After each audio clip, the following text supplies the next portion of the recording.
messieurs, bonsoir et bienvenue dans votre émission quotidienne, le forum du studio Kalangu. L'émission qui vous permet de trouver des solutions aux questions que vous vous posez régulièrement. Le thème du forum de ce soir porte sur les préparatifs de la campagne agricole 2021, enjeux et perspectives. Au Niger, la campagne agricole s'annonce progressivement avec quelques pluies dans certaines parties du territoire national, ayant permis à certains agriculteurs de faire les semis.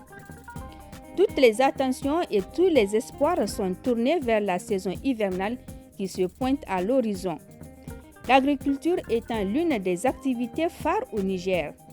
L'agriculture représente 46% du produit intérieur brut entre 2005 et 2008, d'après des chiffres de l'Institut national de la statistique de 2011, et elle emploie environ 80% de la population active selon la même source. La campagne agricole, tout comme celle des années précédentes, intervient dans un contexte caractérisé par les effets des changements climatiques et l'insécurité grandissante au Sahel. Quel est donc le niveau de préparation de cette campagne agricole 2021? Quels sont les enjeux et les défis de cette campagne agricole? Quelles sont les mesures appropriées pour mieux préparer la campagne et espérer en tirer profit? Pour répondre à ces questions et bien d'autres, j'ai le plaisir de recevoir dans ce studio Maazou Lawali, président de l'Organisation pour le développement de l'agriculture et l'élevage au Niger Ordayen. Bonsoir Maazou. Bonsoir madame. Ibrahim Amadou, collectif Raya Karkara. Bonsoir monsieur Ibrahim. Bonsoir madame. Et Moussa Ali Niali de l'association Moriben. Bonsoir monsieur Niali. Bonsoir madame. Nous avons donc invité la direction de l'agriculture à travers une correspondance. Malheureusement, la direction n'est pas présente donc à ce forum. Je suis Fatih Zakari à la présentation de cette émission.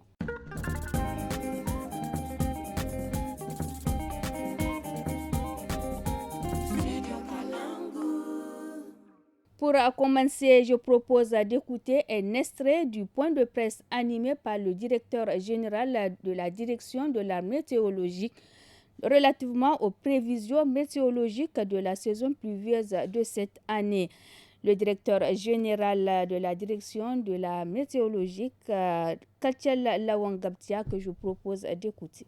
Cette année, il est prévu quand même, comme l'année dernière, une prévision excédentaire sur la majeure partie du pays. Ça veut dire que si ça s'est produit, il y aura des précipitations plus que la moyenne, donc pratiquement avec une tendance normale. Pour le démarrage de la saison, vous avez la légende ici qui part de mai jusqu'à juillet. La saison s'installe d'abord au sud-ouest et après ça va aller vers le nord. Et ça suit le déplacement, n'est-ce pas, du front tropical. Nous avons également des séquences sèches normales en général sur l'ensemble du pays en fin de saison.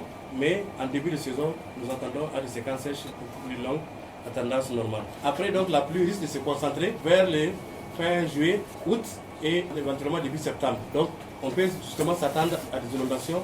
Je ne dirais pas que c'est la même ampleur que l'année passée, mais on peut avoir un peu le schéma de l'année passée en termes donc, de fortes pluies qui vont tomber. Maintenant, pour la fin de saison, ça fait jusqu'à 30 septembre. Même à la fin du mois d'août, il y a des zones où la pluie s'arrête.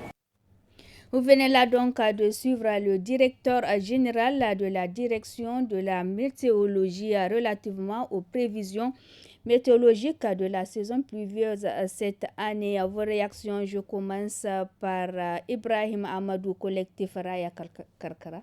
La direction de la météorologie, je pense que globalement, c'est une campagne à tendance excédentaire du point de vue pluviométrique. Mais pour moi, en tant qu'acteur de la société civile au niveau des organisations paysannes, nous pensons que c'est une campagne qui risquerait d'être une campagne très difficile pour les producteurs. À plus d'un titre parce qu'à ce jour, le nombre de villages ayant effectivement fait le semis, on a encore des écarts.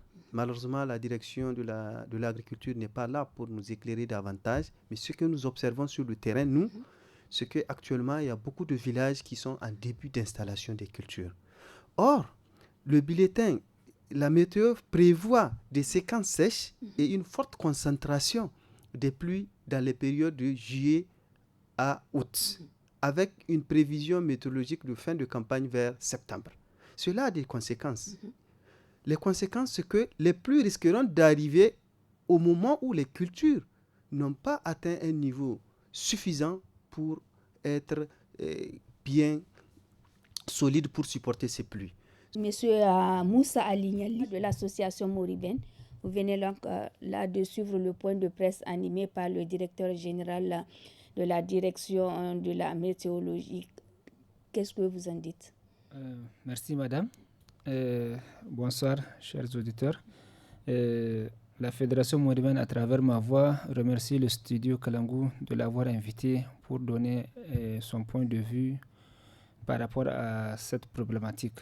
Donc, quand on écoute ce que le directeur Gaptia vient de dire, ce que ça mérite d'être porté à large échelle, parce que ce n'est pas tout le monde qui détient ces informations, parce que de ces informations-là, beaucoup de leçons peuvent être tirées, quoi. Et quand on revient donc au niveau de la fédération, fort des expériences passées, on a pris donc des mesures pour un peu mitiger cette situation éventuelle, quoi. En faisant quoi? En mettant à la disposition donc des producteurs et en les encourageant à aller vers l'agroécologie, les pratiques agroécologiques, qui, du point de vue, donc, utilisent des ressources et des intrants qui s'adaptent à ce changement climatique. Il y a des variétés qui, avec ces pluviométries, peuvent arriver à terme et puis avoir des bons rendements, quitte à ce que les producteurs se prennent à temps et puis adaptent ces technologies, quoi. Donc il y a tout un paquet de technologies. Je me réjouis de la présence de M. Ibrahim qui est ici, avec lequel on a beaucoup travaillé au niveau donc de la plateforme Raya Karkara, où beaucoup a été diffusé, reste à adapter et puis à mettre à échelle. J'en appelle aux producteurs de tirer les conséquences et puis de se préparer dès maintenant, parce que la réussite de la campagne dépend. Comme dit un adage, tu récoltes ce que tu sèmes. Donc, sachant bien que on a plus ou moins donc, les pluies qui vont s'arrêter vers le mois de septembre tout au plus. Donc, il faut que les gens adaptent donc des technologies. Il y a des semences, au niveau de la fédération, par exemple, il y a des semences qu'on a avec l'aide de la recherche, des semences paysannes qui s'adaptent et avec un peu de travail de sélection qui s'adapte à ce milieu-là. Donc, l'appel que je lance à l'issue donc, de ce message du directeur, c'est que les gens n'ont qu'à aller vers les variétés précoces qui, avec les pluies espérées, peuvent arriver à maturité afin d'éviter donc, ce problème donc, d'insécurité auquel le Niger est fréquemment confronté, quoi. Maaz Lawali, président de l'Organisation pour le développement de l'agriculture et de l'élevage au Niger. Est-ce que vous avez donc quelque chose à ajouter? Merci madame. Nous remercions la radio Kalangu qui nous a invités. Tout ce que nous disons, vous savez, sur l'ensemble du pays, il y a 12 384 villages qui sont agricoles. Maintenant, comme vient de le dire M. Ibrahim, sur les 12 384 villages, il n'y a même pas 3 000 qui ont commencé à faire des semis présentement, ce que nous sommes en train de... Et donc, c'est un peu tard. Avec ces changements climatiques, nous préconisons. Vous savez, il y a des techniques d'adaptation au changement climatique qui consistent à faire parce que maintenant, c'est un problème. Les cultures irriguées, là, c'est ça que l'État doit intensifier. Les aménagements hydro-agricoles, c'est l'État qui les fait. Ce n'est pas quelqu'un, ce n'est pas un privé qui fait ça. On doit, n'est-ce pas, intensifier. Nous avons des centres de recherche qui sont l'INERA, l'Agrimet, qui ont des semences de qualité, comme vient de dire mon ami. Donc, mais quand même, ce sont ces semences qu'on doit mettre pour que nous puissions avoir un rendement productif. Parce qu'avec ces changements climatiques, on ne peut pas espérer beaucoup. Parce que, oui, si nous voyons ce que les paysans sont en train de faire, il y a beaucoup de terres qui sont délaissées en jachère suite à ces trucs-là, le terrorisme. Il y a beaucoup d'insécurité dans les zones rurales, comme vous le savez. Et maintenant, même la paille qu'on n'en trouve pas, ce sont les arbres qui sont là qu'on est en train d'abattre pour que les animaux puissent paître. Mais malheureusement, ce que j'ai dit, l'État doit accompagner la population. Nous avons des superficies cultivables qu'on doit aménager. Et nous avons des semences de qualité. L'INERA, à travers la Direction générale de l'agriculture, doit, n'est-ce pas, essayer d'approcher ces paysans pour qu'elle leur donne. Parce que ce sont des semences, si on les met en 44 jours, 46 jours, on va avoir les rendements productifs. Mais si, avec ces changements climatiques, on laisse les choses à la portée du paysan, lui ne peut pas faire. Donc c'est pour cela que nous demandons à l'État, n'est-ce pas, de s'impliquer davantage. Parce que vous savez, c'est très difficile de couvrir tout. Mais quand même, là, les différentes localités, par exemple, nous avons 12 384 villages agricoles. Ces villages doivent être aidés afin qu'ils produisent en quantité suffisante. Bon, maintenant, d'autres termes, c'est les paysans qui doivent vraiment, une fois de plus, nous remercions votre radio qui essaie de toucher toutes les localités. Maintenant, c'est que nous, en tant que paysans, doivent faire, parce que tout doit se faire avec les paysans et l'État aussi, l'État qui les accompagne. Comme elle, c'est elle qui a les moyens, Elle doit mettre les moyens, n'est-ce pas, à leur disposition. Malheureusement, ça n'a pas été fait. C'est un grand retard.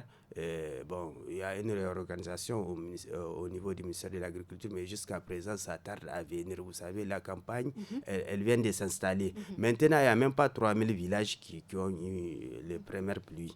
Et ces villages concernent quelle région? Bon, c'est une diversité puisqu'il y a Tillabéri, Dosso, Tawa, Maradi, Zender. Bon, donc tout ça là, donc c'est ça, ils ont eu quelques pluies, mais quand même, il y a une sécheresse aussi puisque les premières pluies, il y a d'autres qui ont eu ça 23 jours passés. Maintenant, jusqu'à présent, ils n'ont pas eu d'autres pluies. Bon, donc c'est un problème. Voilà. Ibrahim Amadou, collectif Raya Kalkara. Et y a-t-il des localités qui sont à un stade avancé? Bon, globalement, je pense que la campagne elle est beaucoup plus homogène compte tenu des séquences sèches qui ont été observées. Et en termes de localités qui sont les plus avancées, c'est traditionnellement les régions de Dosso, Gaïa, et un peu Maradi, le sud de Zender. Mais quand nous prenons certaines localités, comme dans la tradition Tillabéri, je pense que l'effectivité des semis ont été effectués au courant de la semaine passée. La plupart des villages sont en train de faire leurs premiers semis. Et c'est cela d'ailleurs qui nous inquiète. Parce que quelle qu'en soit la variété qui est semée, si c'est à 1000, le minimum, c'est 90 jours. Or, des 1000 de 90 jours, aujourd'hui nous sommes le 20 combien? Nous sommes fin juin. Donc, ça veut dire que si les pluies ne vont pas jusqu'en fin septembre, il faut envisager des solutions alternatives. Donc, et c'est cela qui nous inquiète. Et à notre avis, et comme mes prédécesseurs l'ont dit, la campagne agricole, ça se prépare. Il faut anticiper. Tout ce qui a comme stock d'intrants, en tout cas tout ce qui a comme appui substantiel aux communautés rurales, je pense qu'il faut leur donner ça 2 ou 3 mois avant l'installation effective de la campagne. Surtout que pour le cas du Niger, nous connaissons plus ou moins à travers l'excellent travail que la météo fait, les prévisions météorologiques, on connaît à peu près à quelle date exactement les pluies vont arriver. Et je pense que gouverner, c'est anticiper. Nous devons anticiper pour mettre tout cela à la disposition de ça. Mais moi, je suis optimiste.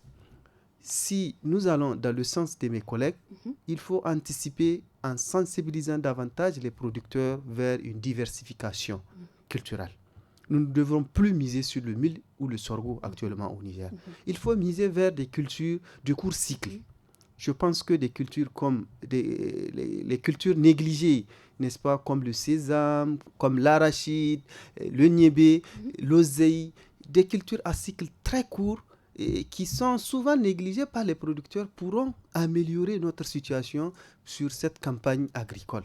Et je pense que c'est sur ça que nous, en tant que société civile, et vous, en tant que médias aussi, vous faites partie de la société civile, nous devons encourager les populations. L'heure n'est plus à la culture à la monoculture du mil. Il faut arriver dans les champs à adopter des pratiques durables. Et ces pratiques durables, comme Moussa Niali l'a dit, c'est l'agroécologie. Et l'agroécologie qui permet à ce paysan de mettre plus d'une culture dans son exploitation. Une association culturelle, 4 ou 5 cultures, de telle sorte que les risques soient minimisés. L'heure sera aussi d'anticiper sur la prochaine campagne irriguée.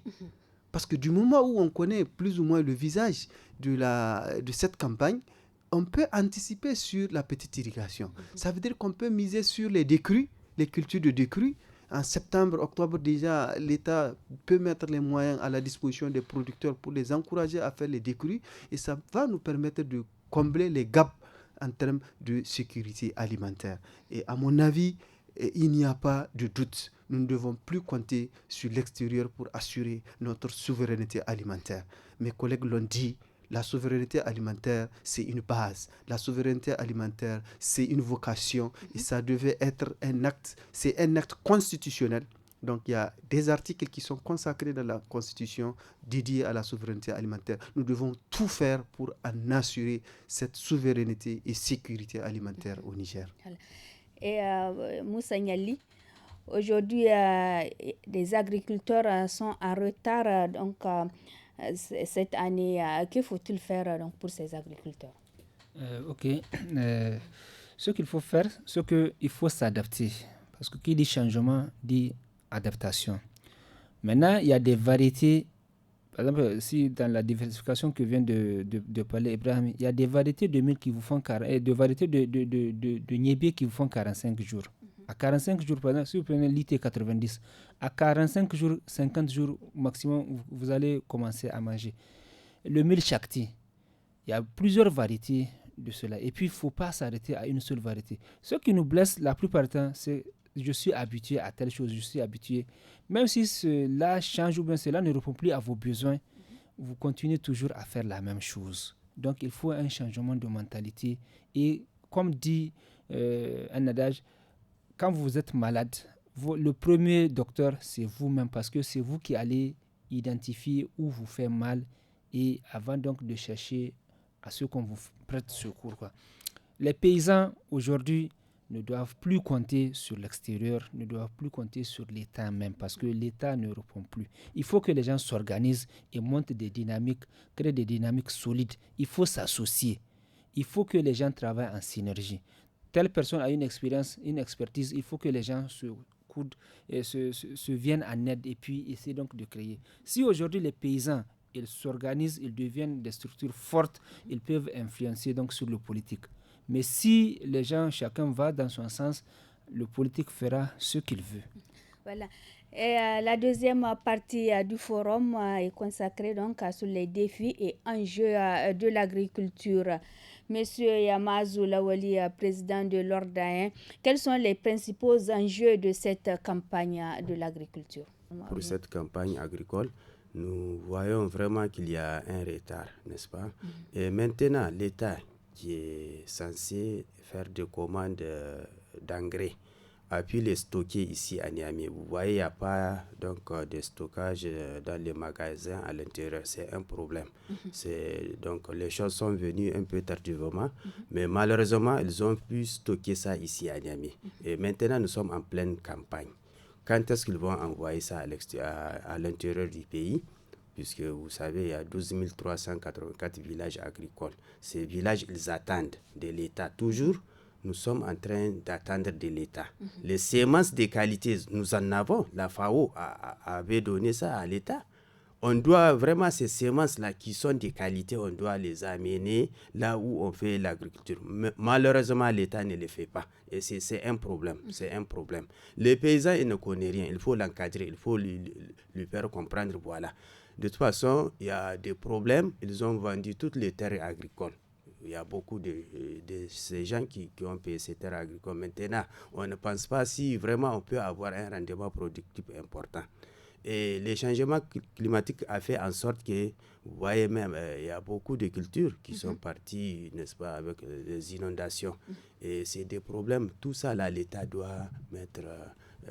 il doit appuyer la population afin que nous puissions vraiment avoir un rendement qui puisse permettre à la population de subvenir à ces besoins parce que pour combler aussi, il faut intensifier les cultures irriguées comme il l'a dit. C'est en novembre que nous faisons le lancement, en février nous montrons la production. Mais ce n'est pas toutes les ONG qui interviennent en milieu rural ou bien qui ont des terres cultivables. Tout ça là, l'État doit revoir ça.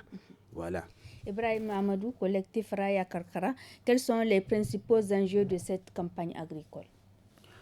Bon, les principaux enjeux, au risque de se répéter, je pense que les enjeux, c'est que le risque de déficit alimentaire est plausible. Et le deuxième enjeu concerne aussi les questions d'inondation qui sont déjà annoncées par la météo. Ça veut dire que nous devons prendre les dispositions pour éviter l'installation des cultures dans les zones inondables. Donc ça, c'est un enjeu de taille. Parce que qui a l'information peut mieux anticiper sur certaines choses. Et le troisième enjeu que je vois, c'est aussi la question du renforcement des capacités du monde rural. Mes collègues l'ont dit, il faut que le monde rural commence à compter de lui-même. Il ne faut plus attendre l'aide. L'État a beaucoup de préoccupations à l'heure actuelle. Les préoccupations sécuritaires, les préoccupations alimentaires, les préoccupations sanitaires, etc. etc. Je pense qu'il est grand temps que les producteurs, à travers des collectifs d'organisation, les ONG, les associations, que les gens s'organisent davantage et se forment aussi sur des nouvelles pratiques. Aujourd'hui, l'agroécologie est une solution miracle, Ça résout tous les problèmes d'accès aux intrants, de retard, d'autonomisation, d'accès à la connaissance. Et nous pensons qu'à travers, quand les producteurs vont s'organiser, nous, par exemple, au niveau du collectif, nous pouvons nous engager à former les associations. On ne peut pas former tous les producteurs du Niger, mais si les gens sont organisés autour des associations, on peut les outiller des pratiques et des techniques qui puissent contribuer à leur autonomisation pour suppléer éventuellement à des éventuels retards de l'État. Aujourd'hui, un producteur n'a pas besoin d'un soutien pour produire des pesticides. Il n'a pas besoin du soutien de l'État pour produire des engrais organiques. Il n'a pas besoin du soutien de l'État pour sélectionner ses semences. Donc tout ça, c'est des choses qui peuvent être résolues à travers leur renforcement des capacités. Les structures étatiques sont là. On a des excellents cadres qui peuvent former les organisations des producteurs. Et je pense que c'est cette révolution que le studio Kalangu, que je profite pour remercier, doit inculquer dans le monde rural. Il faut que le monde rural se réveille. L'heure n'est plus à l'attentisme, s'il vous plaît. Tous les pays ont des problèmes. Et quelqu'un ne peut pas aider un autre pays tant que lui-même il a des problèmes. Et je pense que ça, ce sont des enjeux de taille. Nous devons changer nos mentalités. Et ça doit être un changement global. Moi, je ne suis pas content quand on dit qu'on doit attendre de l'aide de X ou de Y pour démarrer une campagne agricole. Voilà. Mais monsieur Niali, quels sont aujourd'hui les principaux défis auxquels l'agriculture et les agriculteurs font face? Merci. Donc, le premier défi, c'est le problème donc, d'organisation. Il faut que, comme je l'avais dit, il faut que les gens s'organisent. Il faut que les gens se renforcent en capacité, comme avait dit Ibrahim. Le retour, bien la solution, c'est que c'est les pratiques agroécologiques. Avec les déchets ou bien les ordures, avant, pourquoi les champs produisaient? Parce qu'on dit que la terre, tu nourris la terre, elle te nourrit. Avant, il est difficile de voir un producteur qui va au champ sans amener quelque chose d'ordure ou bien de fumure organique dans le champ. Aujourd'hui, il y a des paysans, le jour où ils récoltent, c'est le jour où il faut la pluie pour aller visiter même le champ. Or, il faut que les mentalités changent. Il faut que les gens s'organisent, il faut que les gens comptent sur eux-mêmes, il faut que les gens se forment et puis il faut que les gens sachent où ils vont et puis pourquoi ils font ça. Parce que le danger, ce que beaucoup ne connaissent pas, c'est qu'il est facile donc de détruire un pays, même à travers l'agriculture. Parce que si les pays savent que le Niger compte sur eux pour démarrer la campagne, mais il suffit de ne pas appuyer pendant l'installation de la campagne. Et tant qu'il y a la famine, donc le Niger va toujours tendre la main. Mais si les gens se ressaisissent pour compter sur eux-mêmes, la production donc de fumures organiques, la production donc de compost et même les semences, il y a des expertises, il y a des compétences.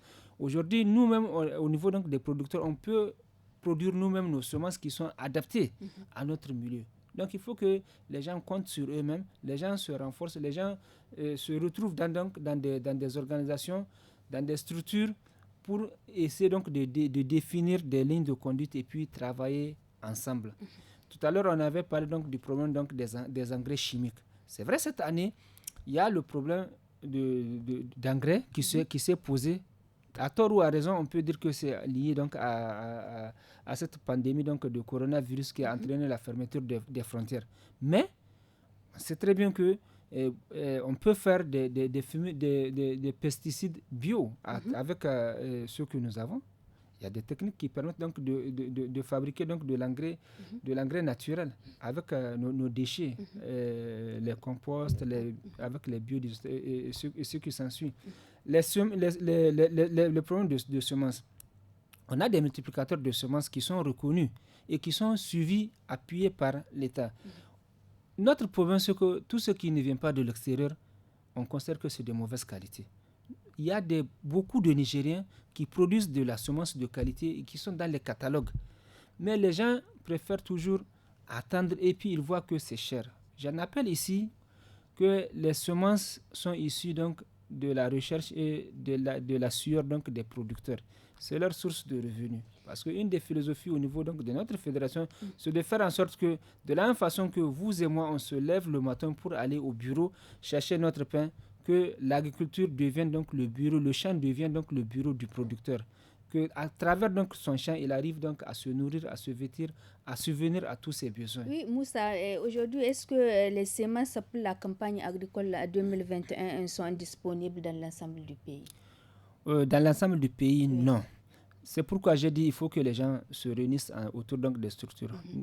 Au niveau donc, pour appuyer l'importance de l'organisation, pour que les paysans se retrouvent dans des structures, je peux dire qu'au niveau donc, de la fédération, nous, ce que nous avons fait, c'est que bien avant donc, la campagne, on a des unions qui sont des multiplicateurs donc, de semences. Et avec l'INRA, en collaboration avec l'INRA et l'ICRISAT, nous produisons donc nos propres semences donc, qui sont adaptées, des semences paysannes. Quoi.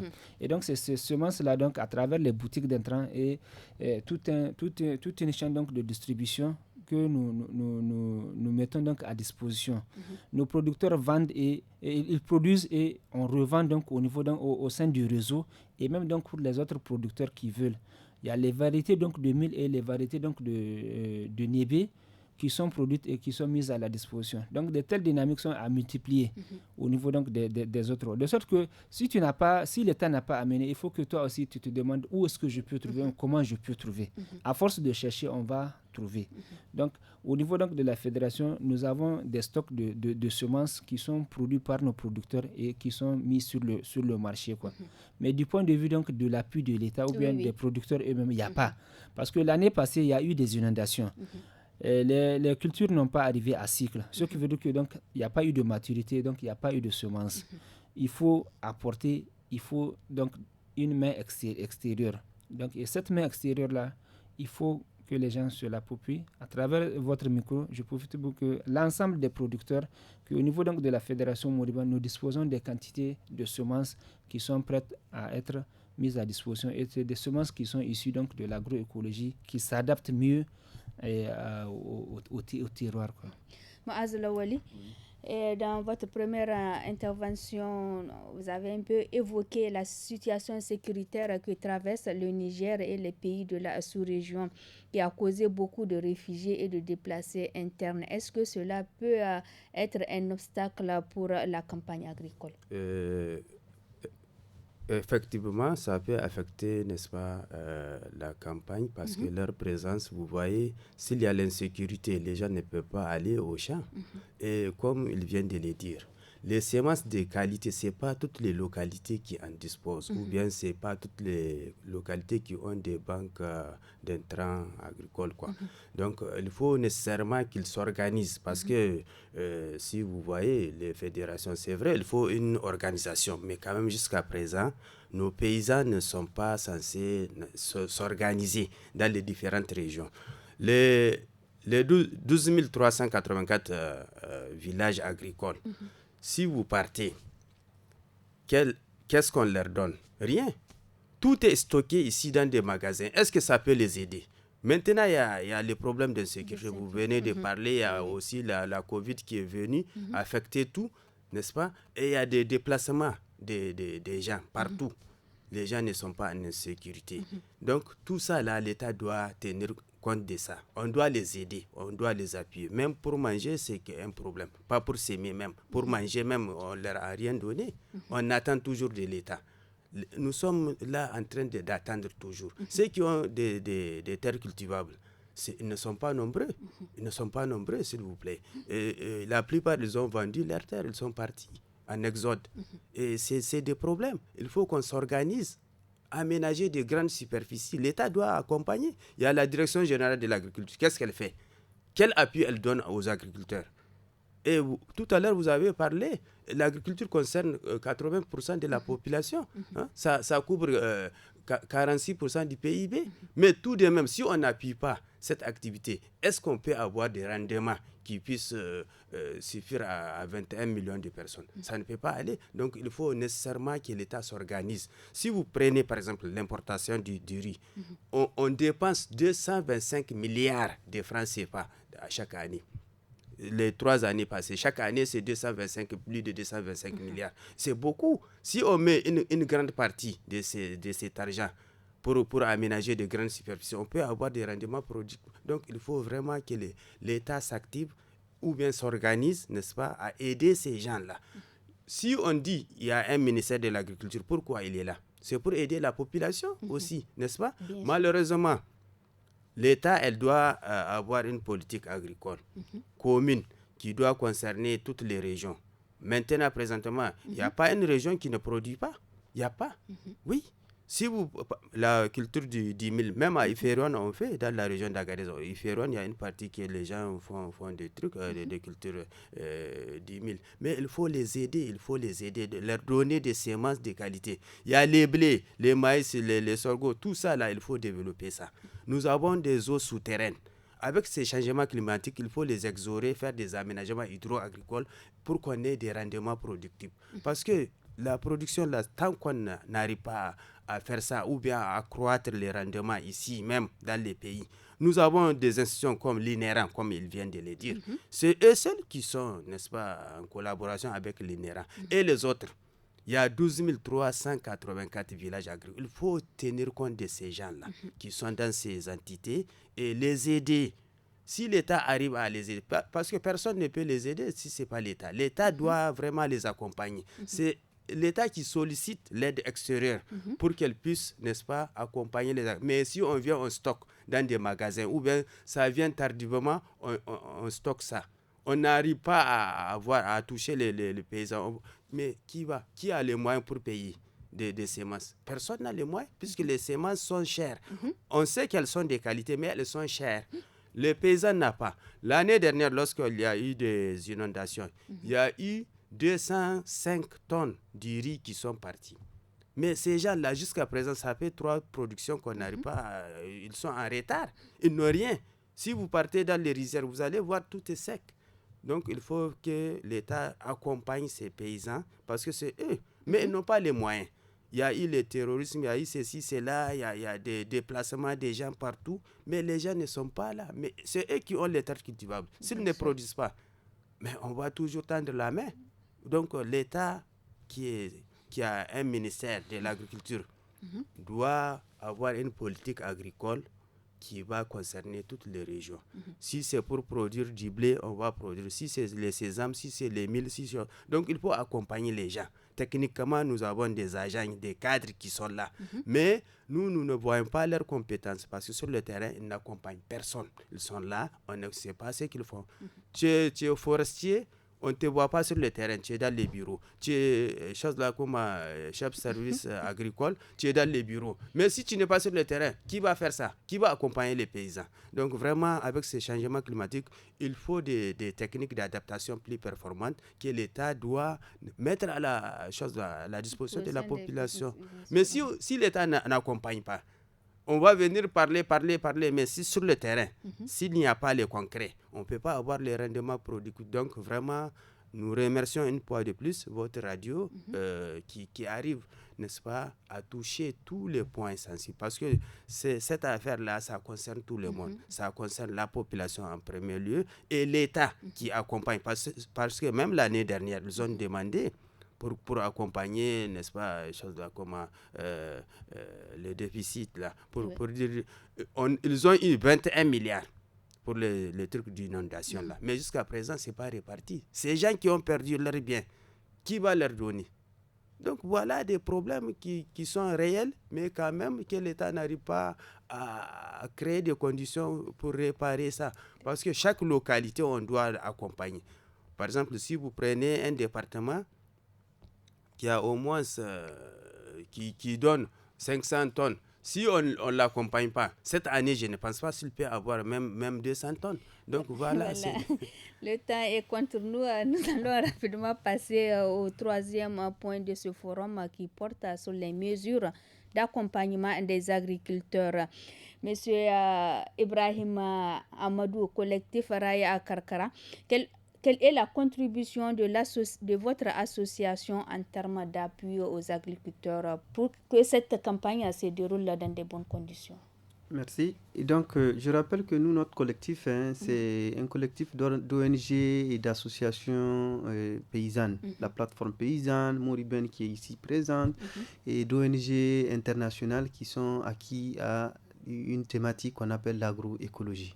Donc, je me permets au nom de notre collectif de dire à peu près ce que nos organisations font au niveau du monde rural.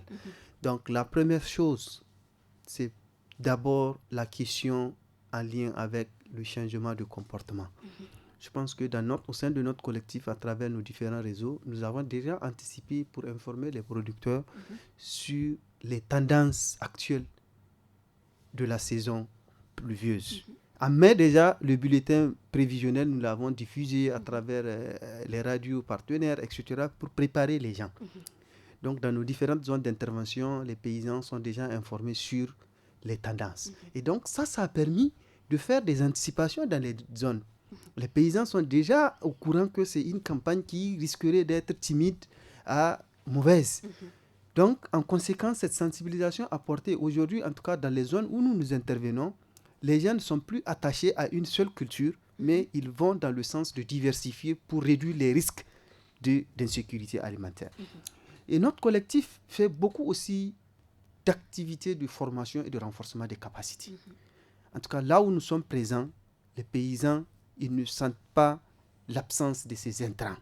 Parce qu'on les a déjà préparés à autoproduire leurs intrants. Tout ce qui concerne les pratiques de production de fertilisants, on a une douzaine de pratiques pour la fertilisation sur lesquelles nous avons formé les paysans, du compostage au bostol, au bokashi, etc., etc.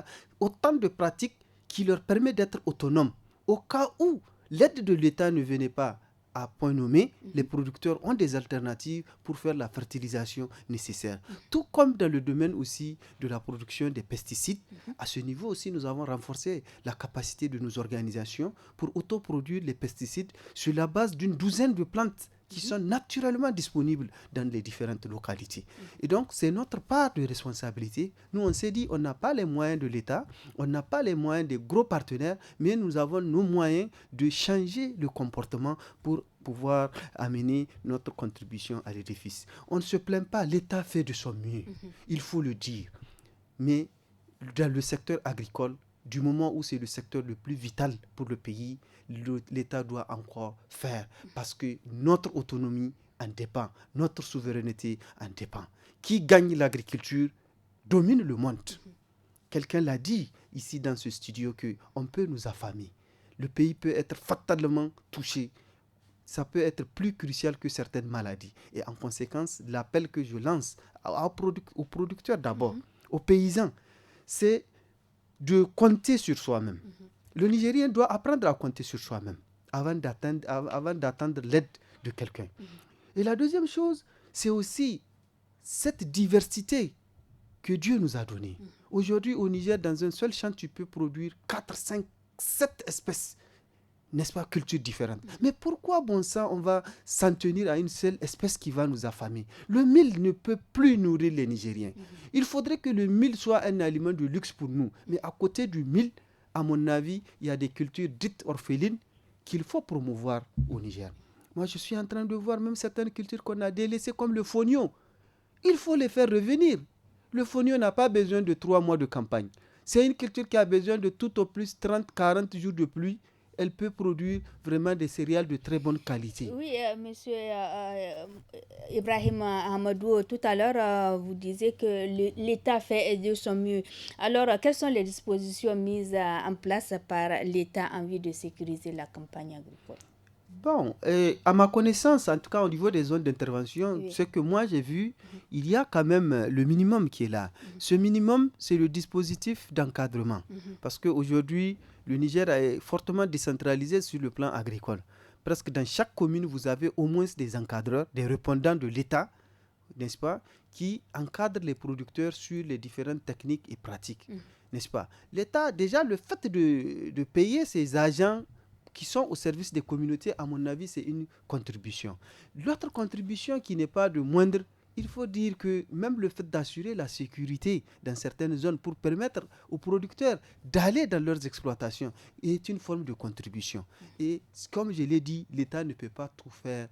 Et c'est à ce niveau que nous, en tant que citoyens, nous devons aussi assurer notre responsabilité. Notre responsabilité, c'est de pouvoir compter sur nous-mêmes, c'est de pouvoir aider l'État à assurer notre sécurité alimentaire. Voilà, le temps est, nous sommes presque au terme de cette émission, mais nous allons rapidement écouter M. Moussa Agnali, la contribution de l'association Moribène en termes d'appui conseil aux agriculteurs. Ok, donc au niveau de la fédération Moribène, comme avait dit Alaj Ibrahim, nous sommes tout ce qu'il avait dit, donc nous sommes membres donc de la fédération de la plateforme Raï Karkara. Mais en dehors de la plateforme, ce que nous avons fait au niveau donc de la fédération, c'est le renforcement de capacité. Et c'est la production, comme j'avais dit, donc la production et la mise à disposition donc de ces semences paysannes donc adaptées pour que la fédération compte sur elle-même, quoi. Au niveau donc on a trois unions qui produisent, et ce que nous avons donc au niveau de la fédération, pour appuyer même ce que j'avais dit, il faut compter sur soi avant de compter sur l'État. Les stocks que les 3 unions ont produits dépassent largement donc les besoins de la fédération en termes donc de semences et même en termes donc de production donc de biofertilisants, de biopesticides, et même dans les pratiques de régénération naturelle assistée au niveau donc du sol, les récupérations de terre, les pratiques de ZAI, tout ça là c'est des renforcements de capacité que nous faisons donc au niveau donc de cela. On a un dispositif donc aussi donc sur le terrain des animateurs endogènes qui accompagnent les producteurs. Et tout le sommet de la base de tout ça là, c'est que les producteurs aussi contribuent de leur façon, parce qu'ils identifient leurs problèmes pour essayer donc de les porter à la connaissance. On ne peut pas écouter, nous sommes même à dépassement le temps. Nous allons donc clôturer. Nous sommes donc au terme de cette émission, de ce forum du studio Kalangu sur les préparatifs de la campagne agricole 2021, enjeux et perspectives. Nous étions en compagnie de Maazoula Wali, président de l'Organisation pour le développement de l'agriculture et l'élevage au Niger, Ordain, Ibrahim Hamadou, collectif Raya Karkara, et Moussa Ali Nieli de l'association Moribène. Merci donc à nos invités d'avoir répondu à notre invitation. Nous avons invité la direction de l'agriculture à travers une correspondance. Malheureusement, la direction n'a pas pu participer à ce forum. La présentation était assurée par Fatih et Zakari. La réalisation Mustapha Ayouba et la technique Issa Lawali. Merci, au revoir. Le programme continue sur le studio au Kalangu.